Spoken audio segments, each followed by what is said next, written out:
Hello guys, আজকের recipe মূলা ভাজি, যেটা অনেকেই পছন্দ করে না, বলে মূলা কিবার মানুষ খায়। তবে আজকে সেই রেসিপি মানুষ খাবে এমন করেই তৈরি করা হবে। এই রেসিপি দিয়ে ভাত খাবে, অন্য কোনো রেসিপির দরকার পড়বে না।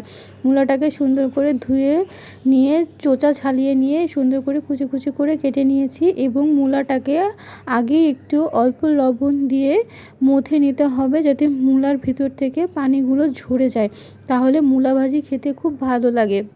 আমি একটু হালকা পরিমাণ লবণ দিয়ে সেখানে ভালো করে হাত দিয়ে চটকে চটকে মূলার পানিগুলো বের করে রেখে দিয়েছিলাম 10 মিনিটের মতন।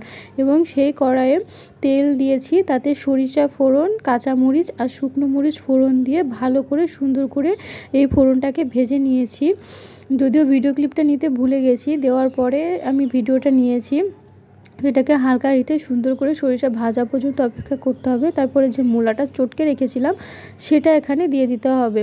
লবণটা আমি বেশি দিয়ে নিয়েছিলাম, তাই আমি এখানে এক্সট্রা করে লবণ ইউজ করব না। আপনারা যদি অল্প দিয়ে থাকেন তাহলে লবণ ইউজ করতে পারেন। আমার মনে হয় না দেওয়াই ভালো, একবারে লবণ দিয়ে চটকে নিলেই বেশি ভালো হয়। এখানে আর আমি কিছুই দিব না, এই লবণটা হলুদ দিয়ে আর এই ফোড়নটা দিয়ে ধীরে ধীরে ভাজবো। মূলা ভাজতে অনেকটা সময় লাগে।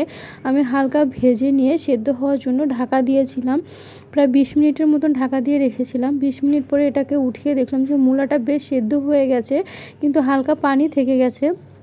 তাই মূলার পানি না শুকানো পর্যন্ত মূলাটাকে ধীরে ধীরে ভাজতে হবে, নাহলে এই মূলা ভাজি কিন্তু খাওয়া যাবে না, একটা গন্ধ করবে। তখন কাঁচা গন্ধ লাগলে কোনো খাবারই খাওয়া যায় না, আর মূলা তো খাওয়াই যাবে না।